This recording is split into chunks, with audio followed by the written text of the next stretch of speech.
Good morning, y'all. Welcome to the channel. Today we're headed to see another set of castle ruins. This one's going to be Lichtenegg. Lichtenegg is a tiny little village located between Nuremberg and Amberg in Bavaria, Germany. Lichtenegg, the castle ruins sit about 1,700 foot or 585 meters above, overlooking the town. Similar to the last castle that we looked at, Lichtenegg Castle. The earliest record of this castle was around 1300s in a transfer of goods for tax reasons. However, there's evidence that shows that the castle was built much before that. We'll get into more history when we'll get there. See you on the other side. What's up, guys? We made it on ground. You can see the castle up there above the village. A little parking for this place is just west of the road of the castle. I think they got a little map for us to get up there.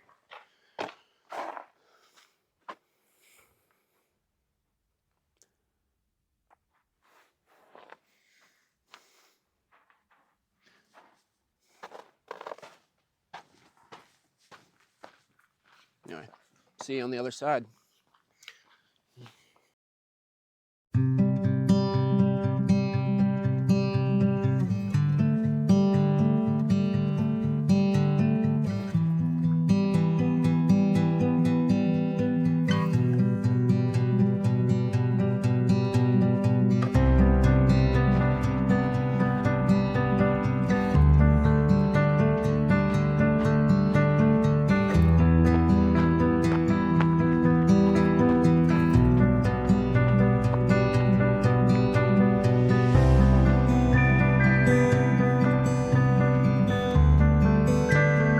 Check out the north end of the outer wall.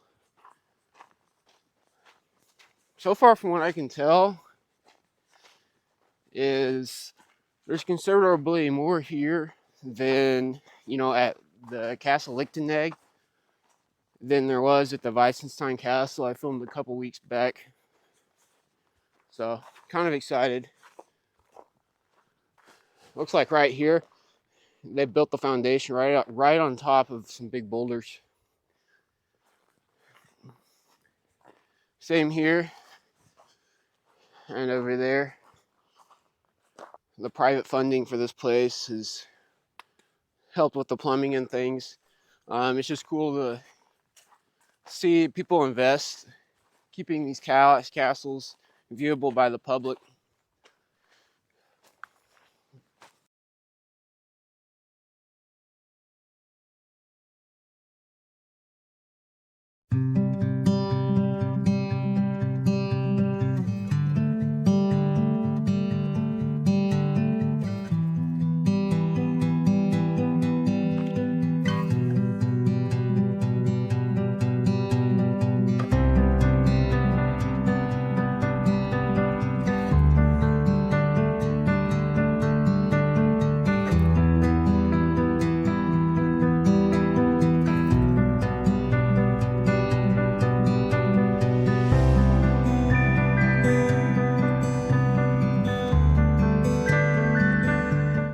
Sweet view.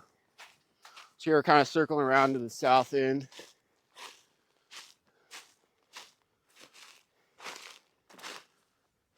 If it was summertime, I was a little more adventurous. I'd go through all this stuff, but yeah, not today.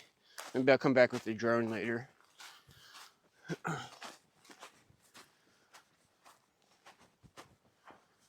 Yeah, you just check it out. These big boulders, big rock formations that they built the castle right on top of.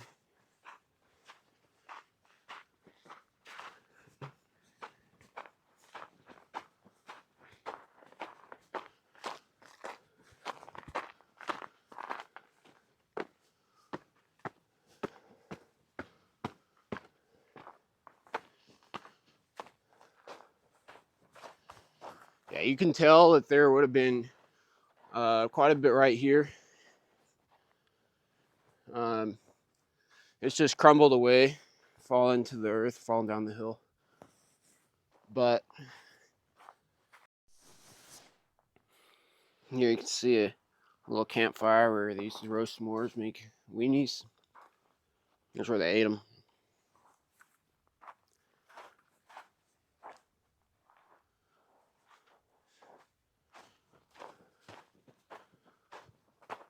It's really cool. They have a lot of the artifacts that they made here on display.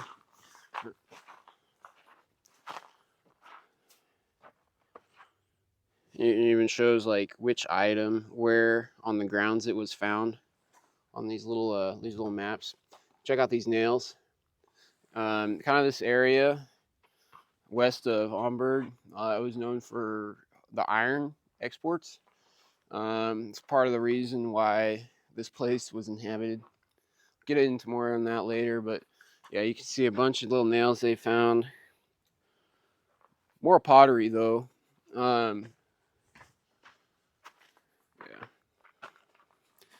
You can kind of see down here the reflections got hazed a bit, but it looks like part of a shield or something. It's like a curved piece of steel with an edge on it for support. Probably not steel, more like iron, but this obviously is a new addition.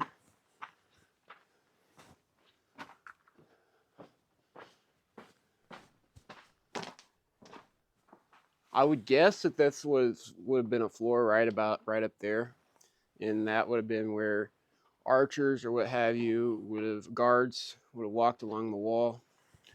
Here's a cool little port window, whatever you want to call it. Murder holes if you're a nerd that played Age of Empires.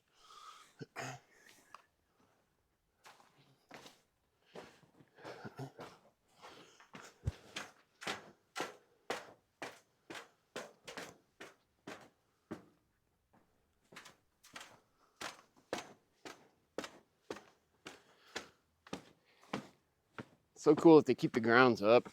Like these stairs and things were privately funded, so public could view this place.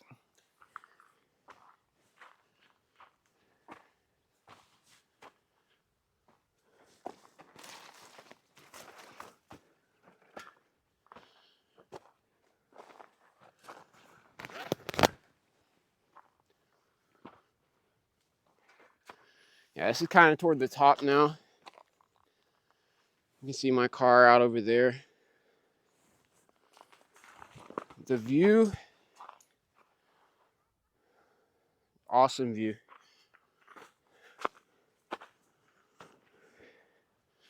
Just go straight down. Cameras aren't good at like showing depth, but that's a good 200-foot drop, at least, maybe 300-foot.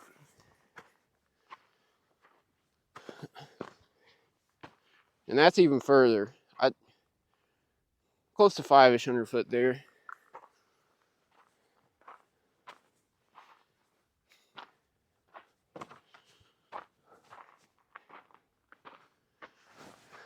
I just love all these little Fortnite-sized towns you got. Can't really see them real well on the phone. Can't really see them real well on the camera, but... And then, I don't know who put this here, but it shows like where we are, Lichtenegg, and kind of the direction to each little town. So let's see what this little town is right here. Steinbrücke, 3.2 kilometers.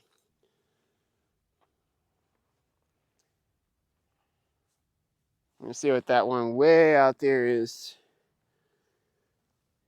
Dinsdorf, 4.3.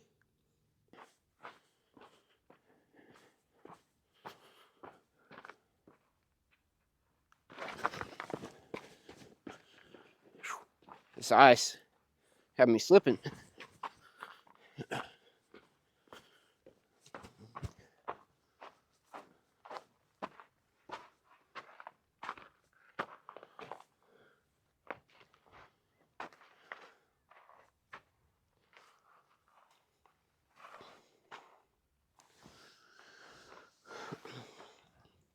That's what the sun looks like in Bavaria in the middle of January.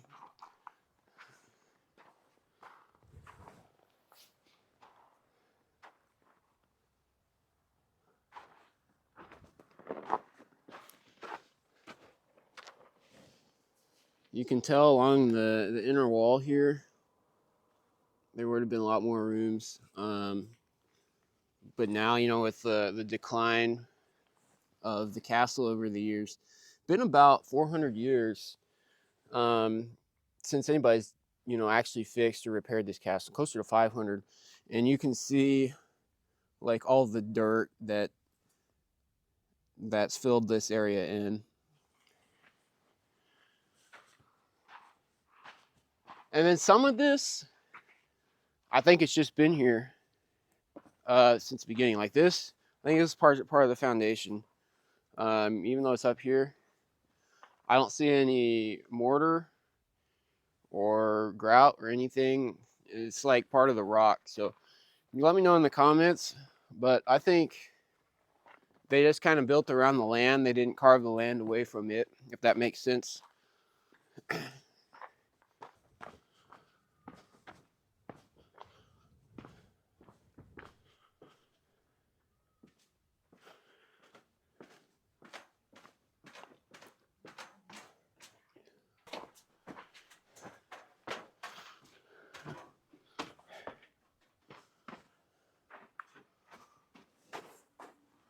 Cool little raw wall. That's a good yard, like meter thick wall right there. When the castle was built, before the 1300s, I'm sure a meter thick wall would have stopped quite a bit of anything that an enemy would have wanted to throw at you.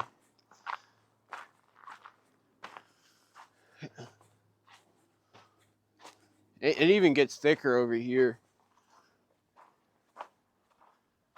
I can see some new, it looks like new grout or new mortar up there. But I think a lot of this other stuff's original. You kind of see where they saw the rock that was naturally here, and they just chipped away at it to get the other rocks to build around it, to build the lower wall, the outer wall, and to build up.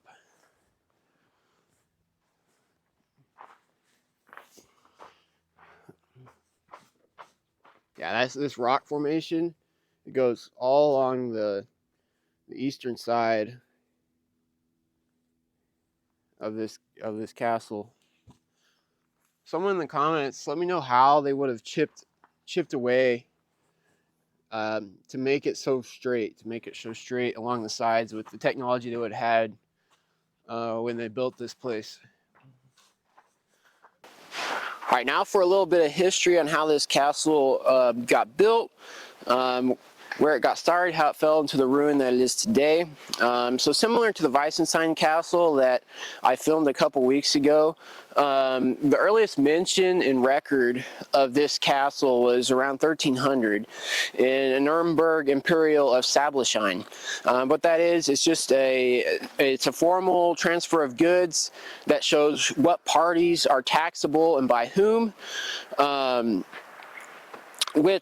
then that directory of goods was spearheaded by the Wisselbach family. They're the ones that started that documentation and kind of ultimately helped historians start to know like where places like this got started or who owned them. At the time of its first mention, Lichtenegg would have fallen under the Truchas von Sulzbach. He was the feudal owner at the time. But despite the earliest mention of the castle being the 1300s, we know the castle was likely inhabited a lot earlier than that. For example, a coin that was found here on the grounds was minted by the Bishop of Würzburg between the years 1207 and 1223. So that limiting factor puts this place to be at least 80 years older than 1300. A lot of the pottery that I showed you up in the little case, I think some of it was found from or would have been made in the BC time period.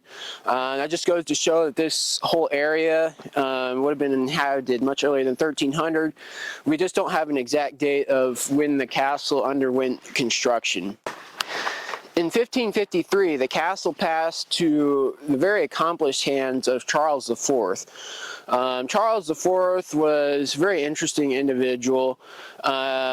He, from the time of 1346, would have been known as the Holy Roman King, or the King of the Holy Roman Empire. He was known as the Holy Roman Emperor from 1356. During his reign, he was known as the King of Bohemia, so he had a lot to do in the Czech territory. And furthermore, he was known as the King of Italy during his reign. He was from royalty on both sides of his family. On his father's side, the Dukes of Limburg. On his mother's side, he descends from the House of Nemours. Furthermore, Charles' family was in very good standing with the French court, which helped for Charles IV to get he got a very solid education. And early on, he was educated by Pierre Roger, and then later, past that, he was even educated by Pope Clement VI. I think at the time of his death, Charles IV would have known, he knew 5 different languages. He was so accomplished and in such good standing with the French court when he was young, that Charles IV of the French Charles IV, granted this Charles IV the title of Charlemagne, which is it's like a very high compliment to receive a title like that. And then in 1390, the Sulzbach district judge, the Camnader family, was invoked this land, essentially because Charles IV was very focused on French imperial policy, or not necessarily French policy. He was focused on his own policy. But he was real tight with the French. He became less interested in gaining territory and more interested in imperial policy.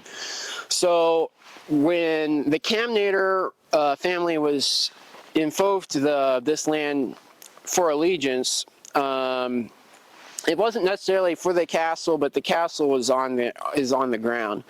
It stayed in the Camnader surname until Linhart von Hag, who was a caretaker of the grounds, was installed as the owner of the land.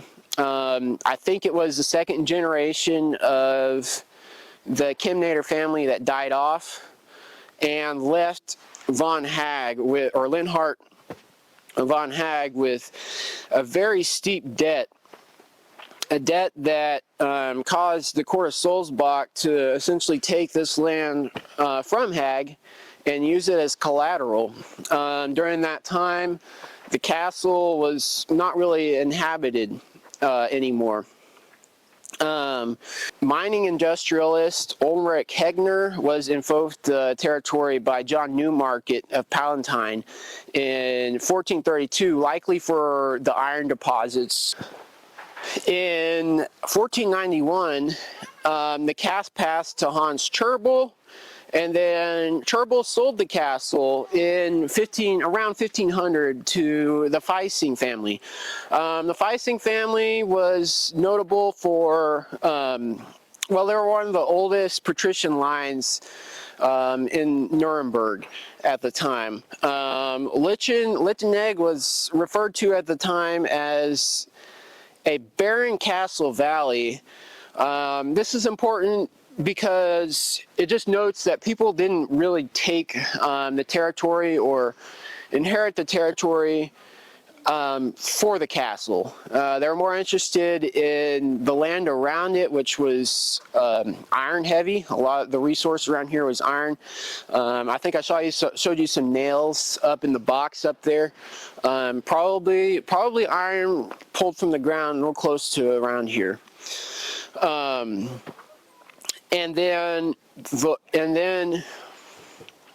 The territory was again used as collateral in 1552. So again, the castle lay barren, and then the castle was eventually passed fully to Sebastian Sedemeyer, who was a county clerk at the time. In 1562, Sedemeyer had the castle, I think, for 13 years before the castle burned between 1574 and 1575. At that time, Sedemeyer sold it to the Praising family, the noble Praising family. It's also important to note before I go on that this was really where the castle fell into disrepair. It hasn't been repaired much at all since that fire. Sedemeyer did a poor attempt to repair it, and then sold the castle to the Praising family in 1580. It was under a condition that the Praising family kind of fix the castle up, restore it to a usable status, but the Praising family had different motives for buying the castle or buying the land around the castle. They wanted to add to their borderlands to kind of give them some cushion from, outside the enemies or whoever else their neighbors were at the time. They weren't concerned with the castle much at all. And in 1581, the Praising owner at the time, Hans Sigmund von Praising at the time, failed to fix the castle up. And he was charged 200 thalers in damages for not fixing the castle up. Later on in his line, Hans Philipp von Praising inherited the land in 1626. I think Philipp would have been either the grandson or great-grandson of Hans Sigmund. But anyway, Philip actually built a manor around here, built a manor here in Lichtenegg. He was like the first person to actually live in Lichtenegg proper in at least half a decade. In 1662, the castle was sold to Count Palatine, Christian August. Christian August was a Wisselbach prince who was interesting for a couple of reasons. His father wanted him to be educated Lutheran, so he was educated by Sicilian nobleman Peter von Sebletendorf. However, August converted to Catholicism in 1656, I think for political reasons. But nonetheless, he converted, and Christian August is known for his tolerance as a leader. He allowed the Jewish to settle on his territory, and he's noted for, I guess, his education. He was very interested. I would say he's kind of enlightened even before the Enlightenment era. He spearheaded the building or the construction of book printing houses in the territory, and in 1670 he spearheaded or created the Court of Muses. In the court, he surrounded himself with scholars, scientists, theologians, writers. Had he been born 100 years later, he may have been part of the Enlightenment movement. That's probably a big claim for someone to make, but he was very interested in studies. This tiny village of Lichtenegg was expanded in the 1720s. Johann Philipp von Praising built a manor here in 5 cottages. And in 1755, the castle was taken by the Prince of Sulzbach and governed by Sulzbach-Amberg. and eventually Regensburg. Today, the castle ruins are owned by the municipality of Bergland, and basically another word for like a township of the area. And moves were made in 1998 to make the castle accessible to the public. That's where a lot of private individuals came in here and funded the stairs and different plumbing that they made to make this castle last longer. So kudos to them for, you know, trying to preserve something for public people like me that are interested in this stuff to come in here and check it out. Hey, put down in the comments what other little castles or places you'd like to see, and we'll see you next time.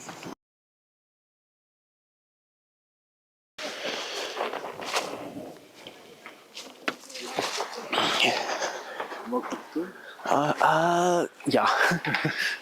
Das wird es? Ja. Mehrfachaufnahmen. Spoken English? Limited. Yeah. I'm just making a YouTube video. Huh? Just make. Yeah. Okay. Yeah. Ciao.